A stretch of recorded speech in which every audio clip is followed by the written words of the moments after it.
Hello guys, panibagong adventures na naman tayo at ito na naman ang inyong Kuya Red at kung bago ka lang sa channel ko huwag kalimutan pindutin ang subscribe button at ang notification bell para updated ka sa mga bagong adventures natin. Pero bago natin simulan ang ating adventures intro muna tayo.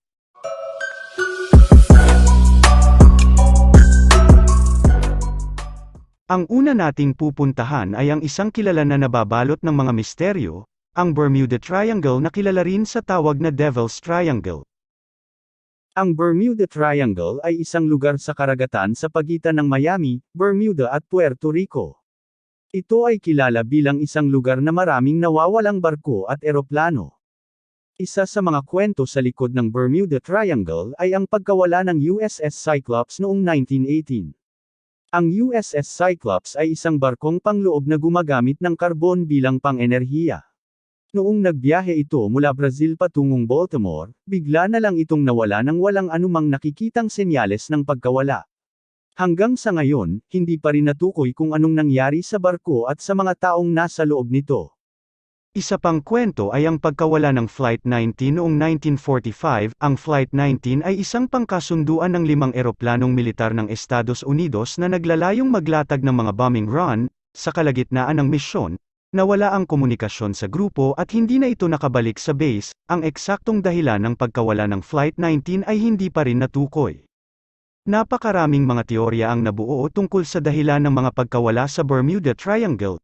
May mga nagsasabing ito ay dulot ng mga ugnayang pangkalikasan, tulad ng malalakas na bagyo at mga pagsabog ng bulkan na maaaring magdulot ng mahihina na compass readings at iba pang teknikal na issue. May mga iba namang nagsasabing ito ay dulot ng mga pangyayari sa ibang dimension, tulad ng mga butas sa space-time na nagdadala sa mga sasakyan sa ibang lugar. Sa kabila ng mga misteryo sa likod ng Bermuda Triangle, maraming mga eksperto ang naniniwala na ang mga kaganapan na nagyayari sa lugar na ito ay hindi mas malaki kaysa sa anumang ibang bahagi ng karagatan. Subalit, ang kasikatan at ang maimpluwensya ng mga kwentong ito ang nagbubuo sa imahe ng isang mataas na misteryo at kababalaghan sa Bermuda Triangle. Sa ngayon, maraming mga organizations ang patuloy na nag-iimbestiga sa mga kaganapan sa Bermuda Triangle upang matukoy ang tunay na dahilan ng mga pagkawala. Gayunpaman, ang misteryo at kababalaghan nito ay patuloy na nagbibigay ng interes at bahagya ng takot sa mga tao. Ang pangalawa sa ating listahan ang kilalang ghost town ang Pripyat, Ukraine. Noong ika-26 ng Abril taong 1986, may naganap na malalang aksidente sa nuclear power plant sa Pripyat, Ukraine. Ang Pripyat ay isang malayong lungsod malapit sa plantang iyon. Noong mga oras na iyon, maraming tao ang nagulat at nag-alala dahil sa nangyaring aksidente. Sinabi sa kanila na lumikas na mula sa kanilang mga tahanan at lumayo sa lugar dahil sa peligro ng radiation exposure. Ang mga tao ay nagmamadaling umalis at ipinamahagi ang mga order upang mapanatiling ligtas ang lahat. Subalit, sa kanilang mga paglipad, hindi nila inaasahang hindi na sila makakabalik sa kanilang minamahal na lungsod. Matapos ang ilang araw, ang Pripyat ay nagmistulang isang ghost town. Ang mga tao ay wala nang balak bumalik. Ang kanilang mga bahay ay naiwang bukas, ang mga laruan ng mga bata ay naiwang ukol-ukol at ang mga gusali ay naglaon ay puro kalawang at sirang-sira na. Sa kasalukuyang panahon, ang Pripyat ay itinuturing na isang pabago-bagong kahabaan ng markang isinilang sa aksidente na naganap noong nakaraang mga dekada. Hanggang ngayon, ang lugar ay bawal pa ring pasukin dahil sa mataas pa ring level ng radiation. Ang Pripyat ay naging isang matalim at madilim na alaala para sa mga taong nanirahan doon at para sa buong Ukraine.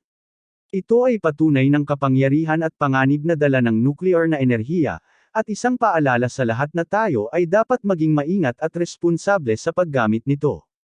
At ang pangatlo sa ating listahan ay ang nakakakilabot na Helltown sa Ohio, USA. Sa isang maliit at tahimik na bayan ng Helltown sa Ohio, USA ay may mga kwento at alamat na bumabalot sa lugar. Tinagurian ang bayang ito bilang Helltown dahil sa mga karahasan at kababalaghan na naranasan ng mga tao dito. Isang sikat na alamat sa Helltown ay ang kwento ng Crybaby Bridge. Sinasabi na sa isang tulay sa gabi, maririnig mo ang mga batang nag-iiyakan.